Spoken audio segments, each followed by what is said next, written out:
Hi అండి, ఎలా ఉన్నారు? హాయ్ హాయ్ అండి. Hi Gautam, long time. చాలా చాలా బాగున్నా. మీరు ఎలా ఉన్నారు? Fine fine. ఏం ట్రైలర్ అయితే చాలా బాగుంది, చెతక్కొట్టేసావు. Thanks lot. మాస్ మాట్లాడారు, చాలా బాగుంది. ఏంటి కాన్ఫిడెంట్గా ఉన్నావు సినిమా మీద? సార్ డెఫినెట్లీ చాలా చాలా కాన్ఫిడెంట్గా ఉన్నాం సార్. లైక్ ఒక చిన్న ఫిలిం రేంజ్లో లైక్ ఇట్లాంటిది అచీవ్ చేయడం అనేది చాలా కష్టం యూజువల్లీ. సో ఈ బడ్జెట్లో అండ్ ఆల్, సో మేము చాలా బాగా పుల్ ఆఫ్ చేసినామని అనుకుంటున్నా. అండ్ మా టీమ్కి mainly thanks lot for that. Bigg Boss తర్వాత కదా, బిగ్ బాస్ తర్వాత వచ్చే సినిమా. అవును అవును సార్. ఆకాశ వీధిలో తర్వాత, ఆకాశ వీధుల తర్వాత బిగ్ బాస్, బిగ్ బాస్ తర్వాత ఇది రీలాంచ్. రెండు బిగ్ బాస్లు. అవును, రెండు బిగ్ బాస్లు ఆఫ్టర్ ఇది. సో గ్యాప్ కదా, చాలా ఇయర్స్ గ్యాప్ కదా, ఆల్మోస్ట్ 2.5 years అవుతుంది. ఓకే, ఎట్లా ఉండిపోతుంది క్యారెక్టర్? ఏదంటే చివరిలో ఏదో కొట్టాలరా అన్న కొడతారా? సో మూవీలో క్యారెక్టరైజేషన్ వచ్చేసి వెరీ ఒక పక్కింటి అబ్బాయి లాంటి క్యారెక్టర్. అంటే ఒక కామన్ మ్యాన్, ఒక lower middle class boy. So వాడి లైఫ్లో ఏంటి, ఏం జరిగింది, కాన్సిక్వెన్సెస్, అండ్ లైక్ వాడి పర్సనల్ లైఫ్లో లైక్ వాడికి ఉన్న అటాచ్మెంట్స్ ఏంటి, వాడి ఫ్యామిలీ ఏంటి, వాడి లవ్ ఏంటి, సో అన్నీ బేస్ చేసుకొని తీసిన సబ్జెక్ట్. సో చాలామంది అంటే మాస్ కానీ క్లాస్ కానీ ప్రతి ఒక్కళ్ళకి ఒక కనెక్ట్ అయ్యే పాయింట్స్ అయితే ఉంటాయి అనమాట ఫిల్మ్లో. సూపర్. గౌతమ్ సార్, ఫస్ట్ దానికి మీరే డైరెక్టర్ చేశారు, మీరే హీరోగా చేశారు. సినిమా టెక్నికల్గా చాలా బాగుంటుంది, విజువల్ కానీ ట్రైలర్ కానీ అన్నీ చాలా బాగుంటాయి. ఏంటి రెండో సినిమాకి ఈ టీం ఏంటి, డైరెక్టర్ రైటర్ని తీసుకొచ్చారు మీరు? ఏంటి మళ్ళీ మీరు డైరెక్షన్ చేయకుండా మళ్ళీ ఆయనతో డైరెక్షన్ చేయడం ఏంటి, మళ్ళీ ఆయన సతీష్ గారి దగ్గర రావడం ఏంటి స్టోరీ లైన్? అంటే లైక్ డైరెక్షన్ అంటే ఆబ్వియస్లీ మనకి చాలా రెస్పాన్సిబిలిటీస్ ఉంటాయి. సో అంటే టెక్నికల్గా క్రియేటివ్గా ఒక మన మైండ్ పెట్టడం అన్నది వేరు, మేనేజింగ్ స్కిల్స్ అన్నవే 90% యాక్చువల్. అక్కడ అంటే లాట్ ఆఫ్ పీపుల్ని మేనేజ్ చేయాలి, లేకుంటే అక్కడ లాట్ ఆఫ్ సర్కమ్స్టెన్సెస్ని మేనేజ్ చేయాలి. సో చాలా థింగ్స్ ఉంటాయి దీని అరౌండ్. కాబట్టి అంటే అప్పుడే నాకు బిగ్ బాస్ కూడా ఓకే అయింది. And like lot of things అంటే లైఫ్లో అంటే మల్టిపుల్గా కొన్ని చేయాలి అనుకున్నప్పుడు నేను ఆబ్వియస్లీ ఒక వేరే పర్సన్ దీనికి మనకి head of the project, who is heading the project ఉండాలి అని చెప్పేసి నేను పర్టికులర్గా అనుకున్నా ఈ ఫిల్మ్కి మాత్రం. సో అందుకే స్టోరీ నాదైనా కూడా లైక్ నాతో వర్క్ చేసి నాతో కంఫర్ట్ ఉన్న ఒక లైక్ పర్సన్ కావాలి అని చెప్పేసి అనుకున్నా. సో ఆయన ఆల్మోస్ట్ ఎన్నో ఫిల్మ్స్కి కో డైరెక్టర్గా, అసోసియేట్ డైరెక్టర్గా లైక్ ఎన్నో ఇయర్స్ నుంచి ఇండస్ట్రీలో ఉన్న వ్యక్తి నవీన్ గారు. ఎంతోమంది డైరెక్టర్స్ దగ్గర వర్క్ చేశారు. సో ఆయనకి ఆ టెక్నికల్ కేపబిలిటీ ఉంది. అండ్ నాతో కూడా నా ఫస్ట్ ఫిల్మ్కి కో డైరెక్టర్గా వర్క్ చేశాడు అనమాట ఆయన. సో లైక్ అండ్ కొత్త వాళ్ళు ఆయన కూడా ఎప్పటి నుంచో డైరెక్షన్ చేద్దామన్న ఒక తపనలో ఉన్నాడు అనమాట. సో లైక్ ఇద్దరం మళ్ళీ కలిసి దెన్ స్క్రిప్ట్ అండ్ చిన్న స్వార్థం ఉంటుంది. కథ బాగా వచ్చినప్పుడు వేరే వాళ్ళకి ఇవ్వడానికి మనసు ఒప్పదు. అదే ఎట్లా ఇవ్వగలిగావు అంటే లేదు సార్, అంటే ఇప్పుడు ఇక మనకి at the end of day cinema అన్నది ఇంపార్టెంట్. సో సినిమా ప్రాజెక్ట్ అన్నది ఇంపార్టెంట్.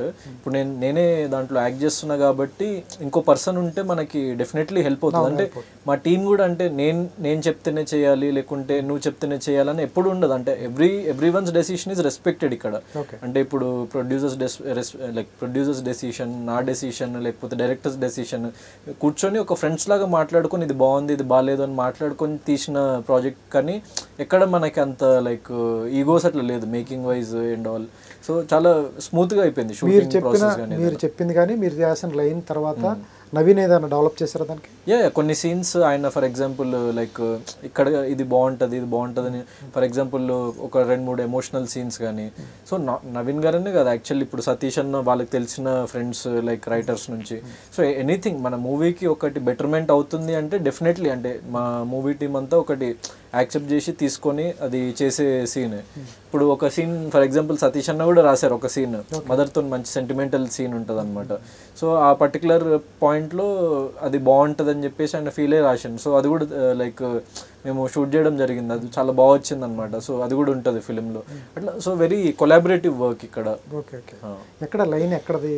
ఎందుకంటే లైన్ చిన్న ట్రిగర్ అవ్వాలి. అవును, చిన్న పాయింట్ ట్రిగర్ అయితే తప్ప ఆ పాయింట్ పుట్టదు. దాని నుంచి మెల్లమెల్లగా ఫామ్ చేసుకుంటూ వస్తాం కదా. ఎక్కడ లైన్ ఎక్కడ? అంటే నా ఫస్ట్ సినిమా చేసినప్పుడు ఏమైందంటే సార్ దాంట్లో రాక్ స్టార్ క్యారెక్టర్, అంటే ఒక కామన్ బాయ్ రాక్ స్టార్ అయిండు అన్నది సినిమా ఓపెనింగే రాక్ స్టార్ దాంతోనే స్టార్ట్ అవుతుంది అనమాట. సో సినిమా చాలా బాగా వచ్చింది, చాలా కష్టపడ్డం. ఓకే, ఎవ్రీ ఫిల్మ్ ఇప్పుడు వెనకకి తిరిగి చూసుకుంటే అక్కడ ఇది ఇట్లా కాకుండా అట్లా చేసి ఉంటే బెటర్ ఉంటుండే అని అనిపిస్తుంది.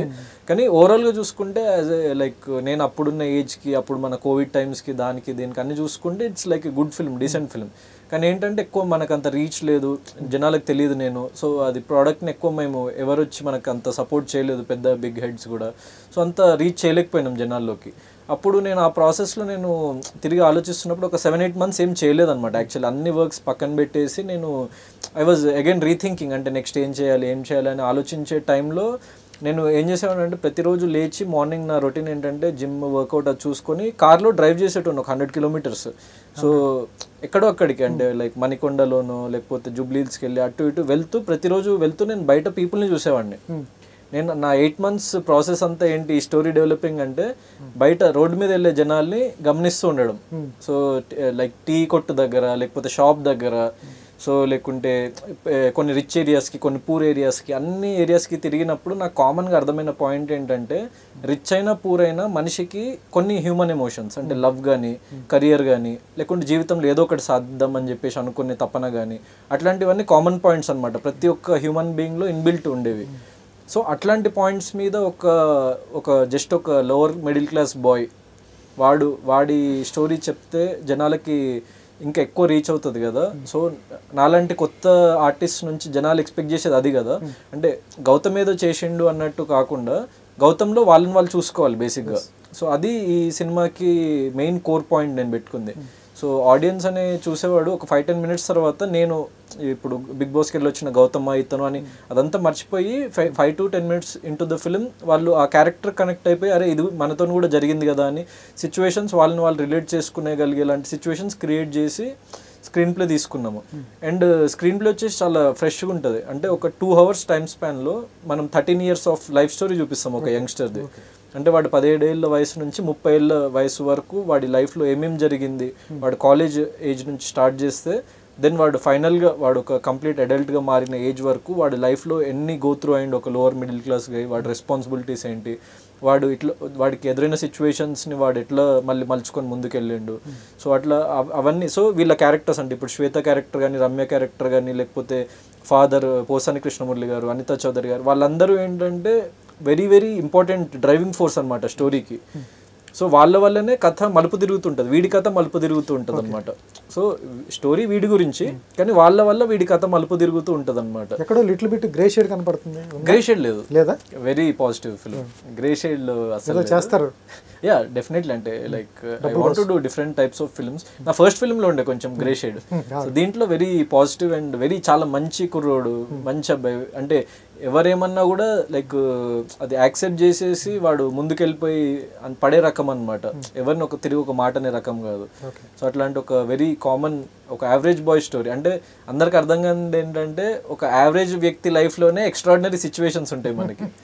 So very average guy but with extraordinary situations. ఎవరిని లవ్ చేస్తారు, ఎవరిని పెళ్లి చేసుకుంటారు, అది మూవీలోనే చూడాలి. అసలు లవ్ ఉందా లేకుంటే ఫ్రెండ్షిప్ ఉందా లేకుంటే ఏముంది ఏంటి అన్నది అన్ని ఫిల్మ్లో చూస్తే మీకు తెలుస్తుంది అనమాట. సూపర్.